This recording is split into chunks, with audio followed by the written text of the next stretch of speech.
Welcome back to another episode of Southpaw Autoworks, where repairing automotive tasks with one hand is our specialty, not a sideline.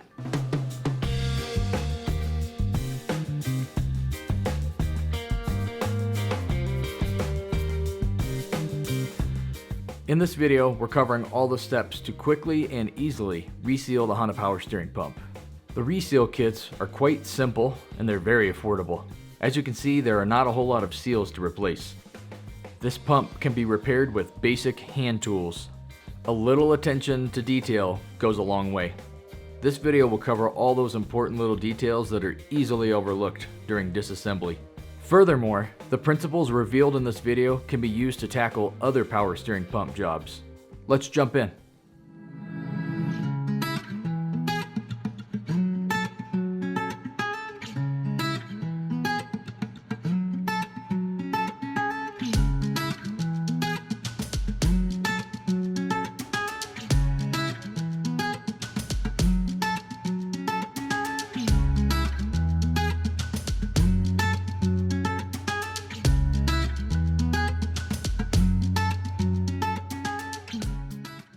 Let's begin by removing the inlet port hose bib.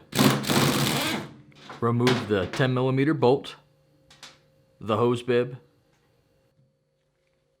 and the O-ring.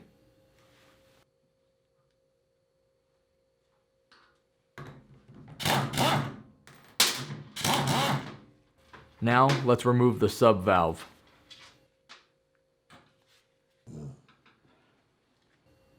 The sub valve is held in place by a wire retainer. There's two hooks on this wire retainer.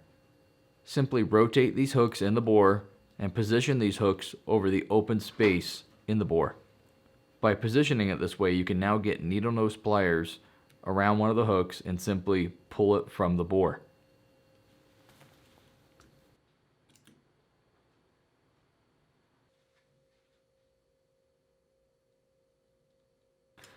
With the retainer out of the way, simply use needle nose pliers to grab the top of the sub valve and work it out of the bore.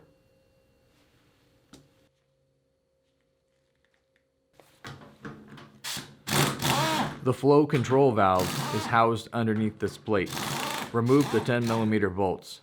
This cover is under slight spring tension. With the bolts and cover out of the way, remove the spring and remove the valve.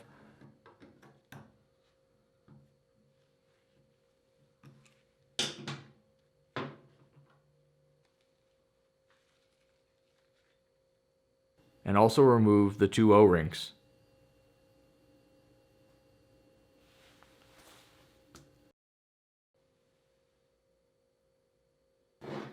We're now ready to open up this pump and see what's inside. Prior to removing this cover, it's always a good idea to index a cover like this with the rest of the pump housing.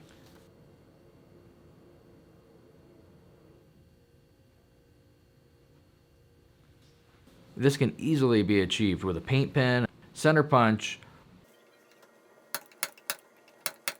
or even a sharp screwdriver.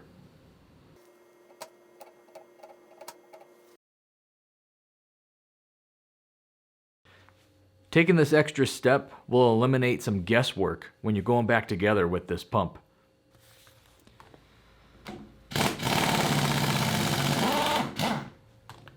Remove the four 12mm bolts. This cover is under spring tension.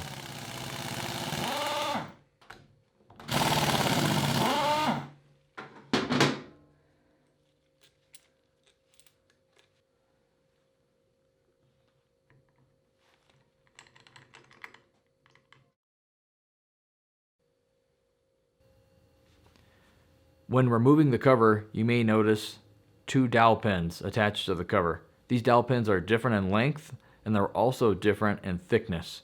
Keep them in order.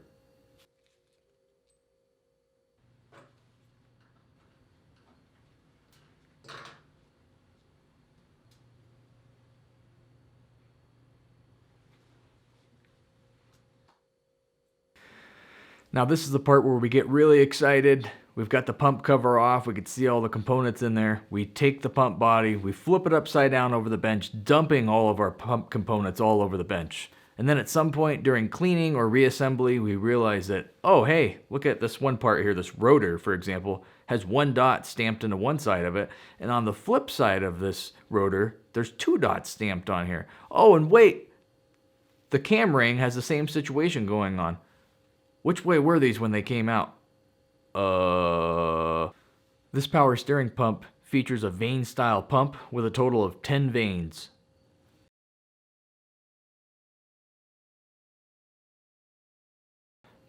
A distant glance would lead us to believe that both these edges here and here are the exact same, when in fact they're not. A closer examination reveals that this edge here has squared off corners on it, while the other side of the pump vane has a rounded or domed edge to it. This domed edge must ride against the cam ring.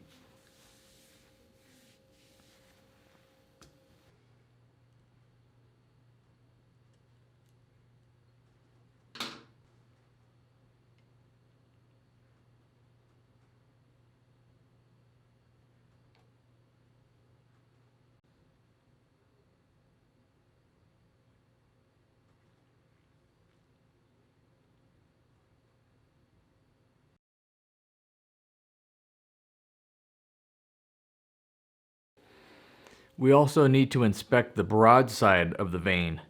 This is the edge that rides against the rotor. Now this side of the vane shows a witness mark, like so, whereas the other side of the vane has different witness marks or no witness marks at all.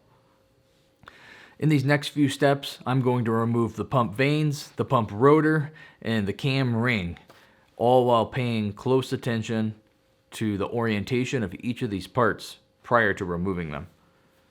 The reason I bring this up, just because this is how it is for this specific pump, doesn't mean it's going to be the case for yours, whether it's a Honda, and of course you could be working on something else outside the Honda realm. At any rate, the key takeaway to all this is to move slow, remove one part at a time, pay close attention to all the indicators, whether it's a dot or a witness mark, whatever it is. Write notes, take pictures. Doing all this is going to make reassembly that much easier. So just save yourself the headache, just pay close attention, and now you know what to look for. So here we go. The easiest way to keep track of the orientation of the vanes is to always remove the vanes while they are at the 12 o'clock position on the rotor.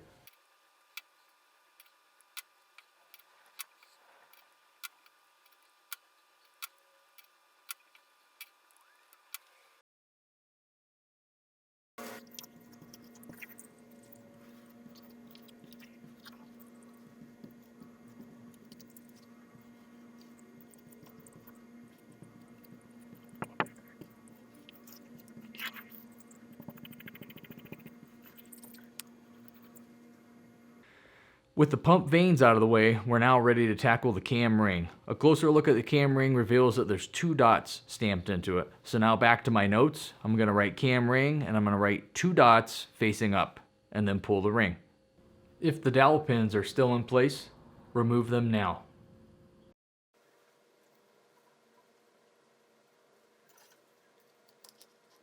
With our cam ring removed, we can now inspect the backside of it. Sure enough, there's one dot stamped into the backside of it.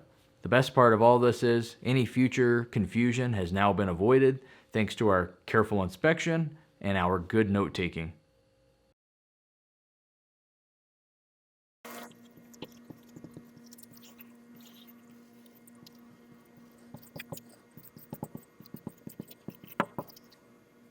Last but not least is the pump rotor. Let's take a quick look at it, identify any dots it has on it, which there's two, make note of them, and pull the rotor.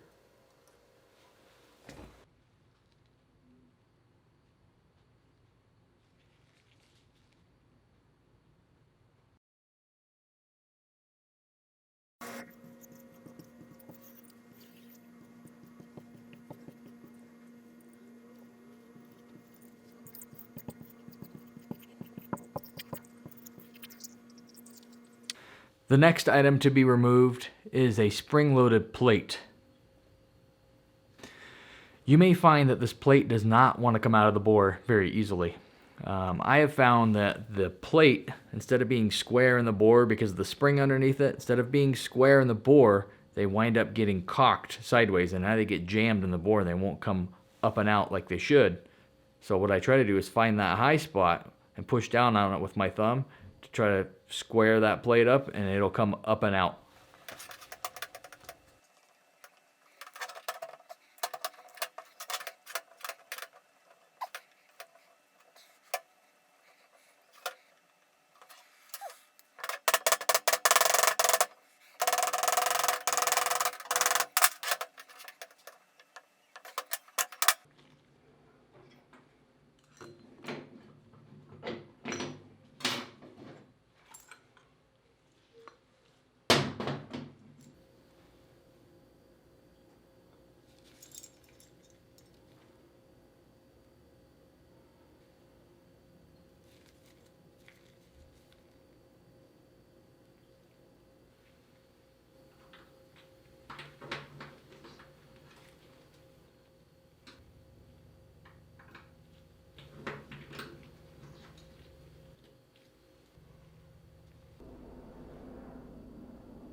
Remove the 19mm nut from the drive shaft pulley. It's important to note that this nut is reverse thread, so righty-tighty, lefty-loosey will not work here.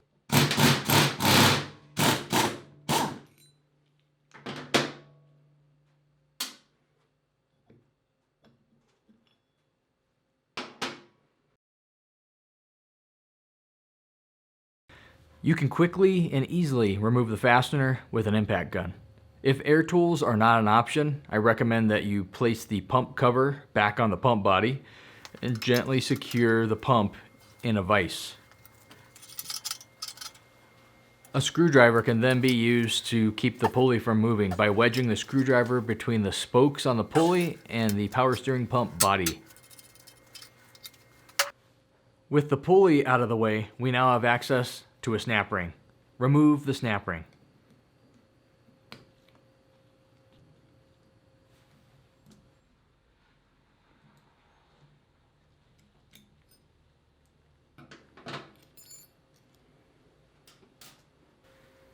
Heads up, the bearing in this video is damaged.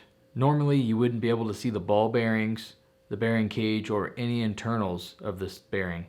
Unfortunately, it was damaged during a prior disassembly.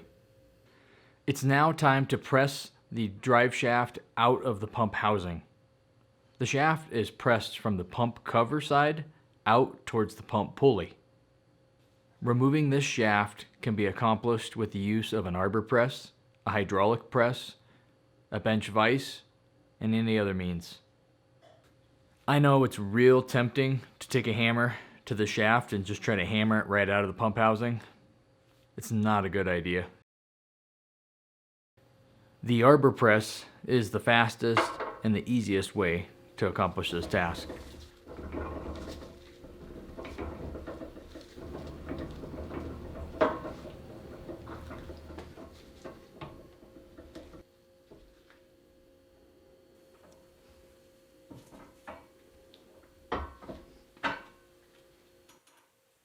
Here's the drive shaft.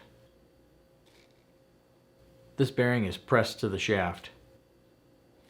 This washer lives between the bearing and the pump housing.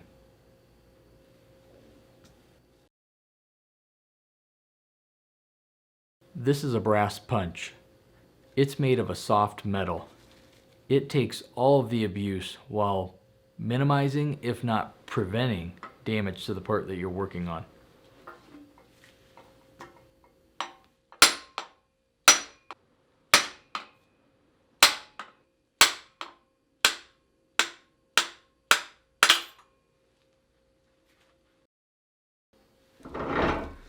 With the shaft out of the way, we now have access to the back side of the shaft seal located in the pump housing. Use a screwdriver or some other suitable tool to drive that seal out, like so.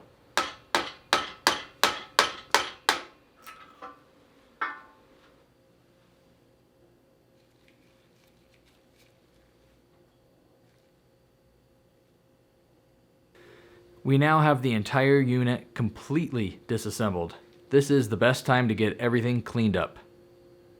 When it comes to pumps, whether they're power steering pumps, automatic transmission pumps, etc., cleanliness is key. So make sure you keep everything clean.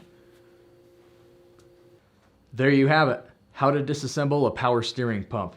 This is part 1 of a 2-part series. The specimen in this video was out of a 97 Honda Accord. However, if you use the skills that you learned in this video, you should be able to tackle just about any power steering pump. If you're looking for the parts and tools featured in this video, check the resources section in the video description below. If you haven't done so already, you can join this community by subscribing, and don't forget to hit that notification bell to stay informed. Above everything else, guys, you now know how to do it. Now it's up to you to begin the journey. And guys, if a Southpaw can do it, surely you can do it.